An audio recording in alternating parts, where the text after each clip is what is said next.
बैठे हुए हैं। अब भारद्वाज जी याज्ञवल्क्य जी कथा को कह रहे हैं और याज्ञवल्क्य जी बता रहे हैं कि कैसे राम मुनियों को बताया जा रहा है कि कैसे रावण का जन्म हुआ था, किन कारण से हुआ, कौन कौन सी कथाएं हैं। तो ये कथाएं क्या है, महादेव जी ने माँ पार्वती से वे इन कथाओं को बता रहे हैं। तो इसी तरह से एक दो कथा है कि महादेव जी पार्वती जी से कहते हैं कि संसार में प्रसिद्ध एक कैकेयी नामक देश है, कैकेयी। वहाँ सत्यकेतु नाम का एक राजा था। वो राजा जो था धर्म धुरंधर नीति का पालन करने वाला था। उसके दो पुत्र थे, एक का नाम प्रताप भानु था और दूसरे का नाम अरिमर्दन था। दोनों भाइयों में अत्यंत प्रेम था। तब राजा ने देखा कि अब पुत्र राज्य करने योग्य हो गए हैं, तो उन्होंने अपने बड़े पुत्र को प्रताप भानु को राज्य को सौंप कर के वन में तपस्या को करने के लिए चले गए।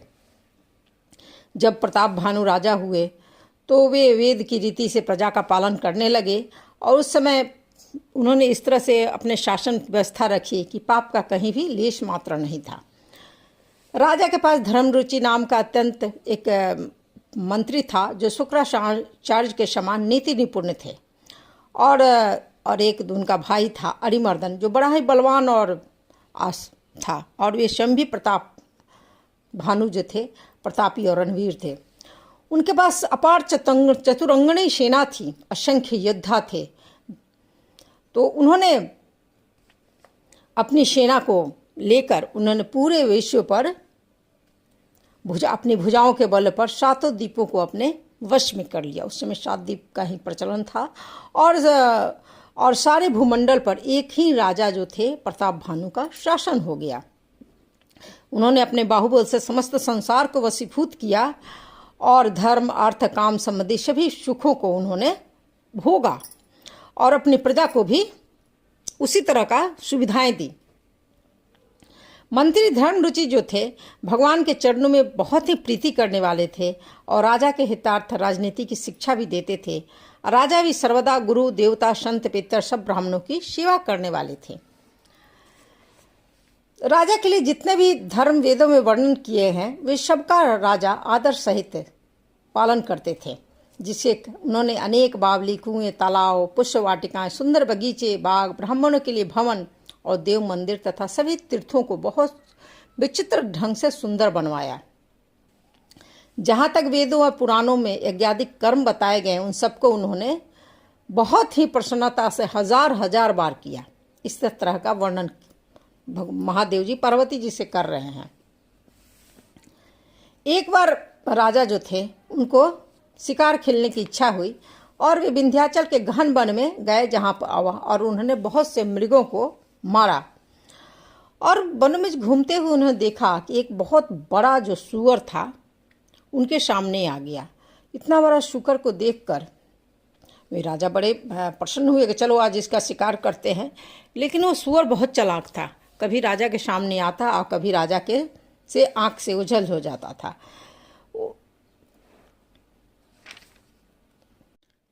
राजा ने बहुत ही सावधानी से बाण चलाए, परंतु सूअर ने छल करके अपने शरीर को बचा लिया और जाकर एक किसी गुफा में जाकर छुप गया। राजा ने काफ़ी खोजा, खोजते खोजते वे शाम हो गई और राजा भूख और प्यास से तड़पने लगे और एक जगह बेहोश होकर घोड़े से नीचे गिर गए। और जब होश आया तो फिर वन में घूमने लगे। घूमते घूमते उन्होंने एक आश्रम देखा जहाँ एक मुनि, कपट मुनि वेश में एक राजा रहता था, जिसके देश को प्रताप भानु ने छीन लिया था और युद्ध में उसने अपनी सेना को छोड़कर ही भाग गया था और वन में आकर वह मुनि का वेश बनाकर रहने लगा था। संजो उसने उस राजा ने प्रताप भानु को तो पहचान लिया, लेकिन ये प्रताप भानु उसको नहीं पहचान सके। अब वो जो राजा था, दुष्ट राजा जो था, उसने अपना इस तरह से स्वांग रचा कि राजा को लगा कि वो सचमुच का बहुत बड़ा ऋषि है।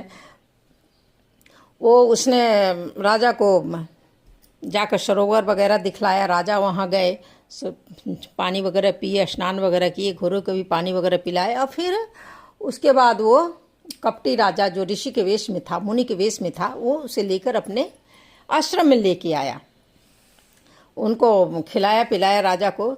जब राजा थोड़ा शांत हुए तो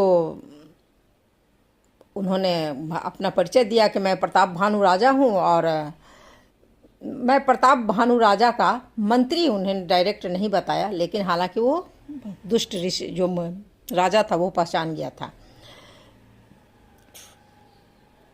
अब वो राजा जो था, जो तपस्वी के वेश में था, वो सोचने लगा कि कैसे इनसे बदला लिया जाए। तो वो बोला कि अब ऐसा करो कि अब तो शाम हो गई है, रात में तुम कहाँ बन जाओगे, वन में तुम भटके हुए हो, तुम आज रात्रि में यहीं रह जाओ। तो अब राजा पूछता है कि मुनिवर आपका नाम क्या है? तो पहले तो उसने अपना नाम नहीं बताया कि मैं क्या हूँ, मैं तो अब भिखारी हूँ, धन से हीन हूँ।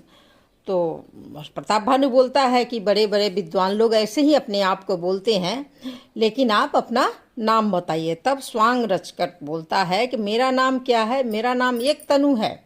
राजा को बहुत आश्चर्य हुआ कि भाई इस नाम का अर्थ क्या है। तब उसने कहा कि जब आदि सृष्टि उत्पन्न हुई थी तभी मैं भी उत्पन्न हुआ था, इसी से मेरा नाम एक तनु पड़ा, क्योंकि मैंने उस प्रथम शरीर के सिवा आज तक दूसरा शरीर ही धारण नहीं किया है। राजा को बड़ा ही आश्चर्य होता है, तो कहता है कि तुम आश्चर्य मत करो, ऋषि मुनियों के और तपस्या के बल से ही ब्रह्मा जी जगत के भी रचना करते हैं। तो मेरे पास तपस्या, मैं अपनी तपस्या के कारण ही आज एक शरीर को धारण करके रखा हूँ। इस तरह एक तरह के राजा को बहुत ही बरगलाता है। राजा चूँकि सीधे साधे थे, भले ही बहुत बड़े विद्वान, भले ही बहुत बड़े बाहुबली थे और बहुत से सारे पृथ्वी पर के राज्य को जीत चुके थे, लेकिन दिल के वे सीधे साधे राजा थे। तपस्वी के कूटनीति को वे नहीं समझ सके। उसके बाद वो बताता है कि तुम्हारा नाम प्रताप भानु है, तुम्हारे पिता का नाम सत्यकेतु था। तो हे राजन, गुरु की कृपा से हमें सब कुछ ज्ञात है, पर दूसरे को नहीं कहते क्योंकि अपना ही अनिष्ट हो जाता है। इस तरह से राजा को अपनी बातें वो बताता है। तुम बहुत सीधे साधे हो, प्रीति नीति निपुणता को देखकर तुम्हारे प्रति मेरे मन में बहुत ममता उत्पन्न हुई है, इसलिए तुम मेरे से वर मांगो। इस तरह से वो कहता है। तो राजा से कहते हैं, पहले तो राजा कहते हैं कि मेरे पास तो सब कुछ है, आपके दर्शन से ही चारों पदार्थ मेरे हाथ में आ गया है, अब कौन सा मैं वर मांगना चाहूँगा। लेकिन कहता है कि लेकिन मैं भगवान, कहा जाता है ना कि जितना ही भगवान जिसको देते हैं वो और अधिक की इच्छा करता है। तो प्रताप भानु के मन में भी था। उसने कहा कि अगर आपने बोला है वर मांगो, तो मैं मांगता हूँ कि आपकी कृपा से मेरा यह शरीर कभी भी बुढ़ापे को प्राप्त नहीं हो, मृत्यु आदि दुखों से रहित हो जाए, अयुद्ध मुझे कोई भी जीत नहीं सके, पृथ्वी पर मेरा नाम निष्कंटक एक छत्र राज्य 100 कल्प तक हो। इस तरह का वरदान वे कपटी राजा से मांगते हैं, जो कि ऋषि का वेश धारण किए हुए था। तो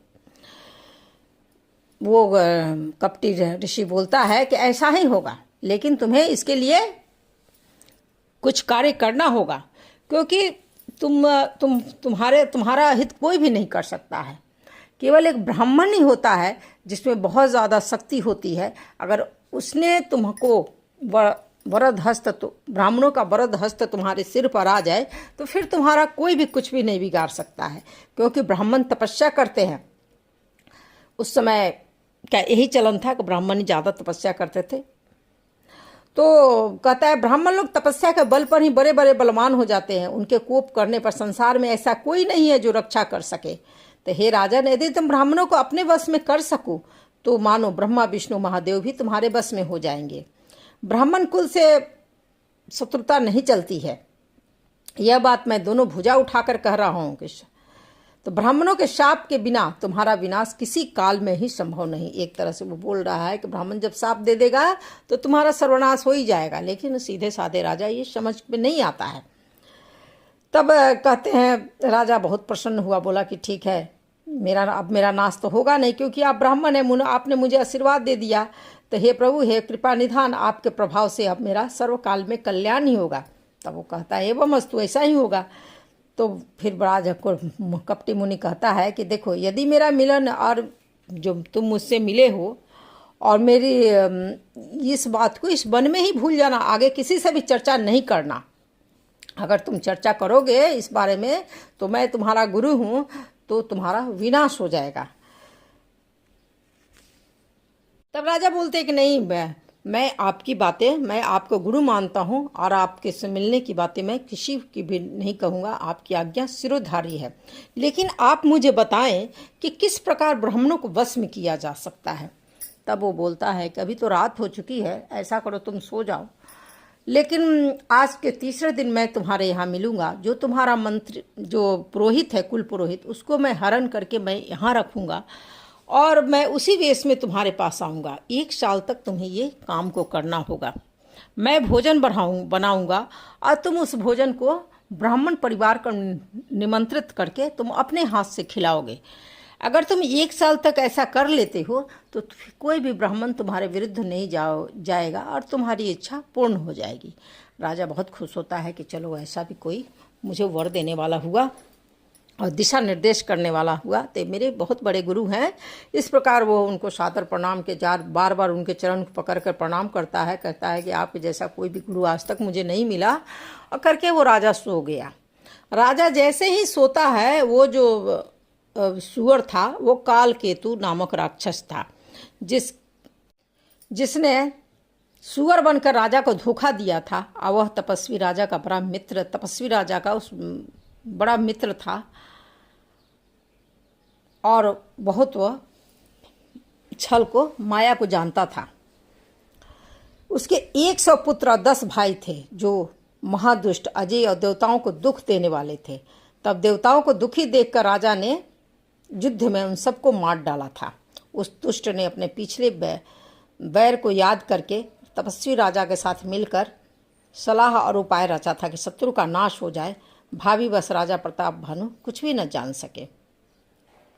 कपटी साधु जो था उसको कालकेतु राक्षस को देखकर बहुत ही खुश हुआ और उसने कहा कि प्रताप भानु को घोड़े सहित ही सोते हुए ही उसके घर में पहुंचा दो और राजा को जाकर रानी के पास सुला को घोड़े को घुड़साल में बांध दो।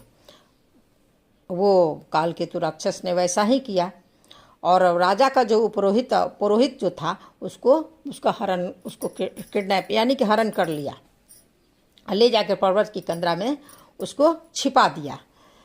और माया और से उसकी भी बुद्धि को क्या किया कि दोनों ने मिलकर भ्रमित कर दिया।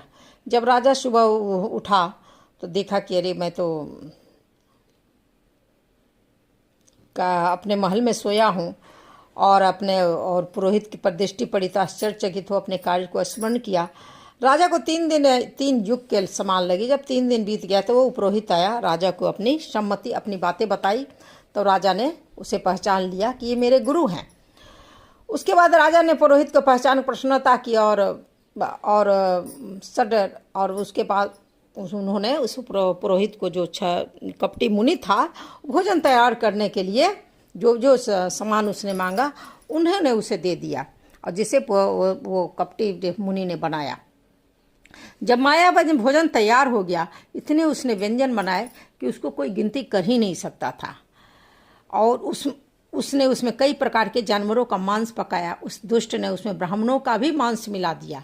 जब भोजन तैयार हुआ तब ब्राह्मणों को बुलाकर राजा ने पांव धोया और सादर आसन पर उनको भोजन करने के लिए बैठाया। जब राजा भोजन परोसने लगे तब उसी समय आकाशवाणी हो गई, हे ब्राह्मणों, इस अन्न को खाने में बड़ी हानि है। इससे तब जब ब्राह्मणों ने आकाशवाणी सुनी तो सब लोग उठ गए और वो आकाशवाणी हुई क्या कि यह रसोई ब्राह्मणों के मांस से तैयार हुई है। अब जो ही आकाशवाणी ब्राह्मणों ने सुनी सभी उठ गए और सभी क्रोधित हो उठे, लेकिन राजा के मुंह से एक शब्द भी ना निकला। जब होने रहता है तो इंसान भ्रमित हो जाता है, तो राजा भी भ्रम से युक्त हो गए और तब ब्राह्मण ने कुछ भी विचार न किया और ब्राह्मण राजा से बोले, रे मूर्ख, तुम अपने परिवार सहित जाकर राक्षस हो जाओ। क्षत्रिय अधम, तूने ब्राह्मणों को उनके समुदाय सहित नष्ट करने के लिए बुलाया था। ईश्वर ने ही हमारा धर्म रखा, इससे तू अपने परिवार सहित नष्ट हो जाएगा। 1 वर्ष के भीतर तेरा नाश हो जाएगा, तेरे कुल में कोई जल देने वाला न रह जाएगा। ब्राह्मणों के शाप को सुनकर राजा बहुत भय व्याकुल हो गए और तभी फिर आकाशवाणी हुई कि हे ब्राह्मणों, आपने विचार का श्राप नहीं दिया। राजा में कहा इसमें कोई भी अपराध नहीं है। यह सुनकर ब्राह्मण बड़े चकित हुए, एक दूसरे का मुंह देखने लगे। तब राजा क्या थे, जहाँ पर भोजन बना था, रसोई में गए तो देखा न तो वहाँ भोजन है न ही रसोईया। तब मन में उनको बहुत चिंता हुई। राजा लौट के आए, ब्राह्मणों को सारी बात सुनाई, अब मूर्छित होकर पृथ्वी पर गिर पड़े। तब ब्राह्मण बोले कि हे राजन, जो होना होता है हो के रहता है, वो मिटता नहीं। यद्यपि आपका इसमें दोष नहीं है, फिर भी ब्राह्मणों का शाप कठिन होता है, वह मिट नहीं सकता है। कहकर सारे ब्राह्मण चले गए।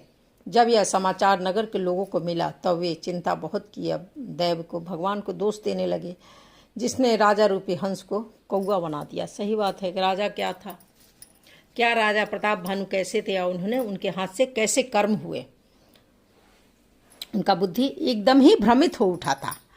इधर राजा के उपरोहित को घर पहुंचाकर राक्षस ने तपस्वी को सूचना दे दी, और उन्होंने उस दुष्ट ने चार यत्र तत्र सारे दुष्ट राजाओं को, जो भी शत्रु थे, शत्रु राजाओं को पत्र भेज कर खबर पहुंचा दिया। बहुत से राजा सेन सजाकर प्रताप भानु के नगर की तरफ चढ़ दौड़े और सारे नगर को घेर लिया। बहुत प्रकार से युद्ध हुआ और सभी योद्धा और राजा प्रताप भानु अपने भाई सहित पराक्रम करके वहीं मृत्यु को प्राप्त हो गए। सत्यकेतु के कुल में कोई न बच सका। ब्राह्मणों का शाप असत्य नहीं हुआ, सत्य हो गया। इधर शत्रु को जीत नृपतिगण नगर को फिर से अपना अपना बसाकर विजय पाकर चले गए। तो यही जो था प्रताप भानु का छोटा भाई अरिमर्दन था, जो कुंभकर्ण के रूप में जन्मा, और जो प्रताप भानु जो थे वे रावण के रूप में उनका जन्म हुआ। मंत्री धर्मरुचि था, वो उसका छोटा भाई, उन दोनों का छोटा भाई बना, जो विभीषण नाम से जगत विख्यात हुए, जो विष्णु भक्त थे। इस प्रकार रावण के जन्म की ये तीसरी कथा पूर्ण हुई। इस कथा का विश्राम मैं यहीं देती हूँ, और भी मैं आपको कथा में सुनाऊंगी क्यों जय और विजय को ब्राह्मणों का शाप मिला था। तो आशा है कहानी आप लोगों को अच्छी लगेगी, कथा अच्छी लगेगी। तो कथा अगर अच्छी लगे तो लाइक करें और कृपया सब्सक्राइब करें।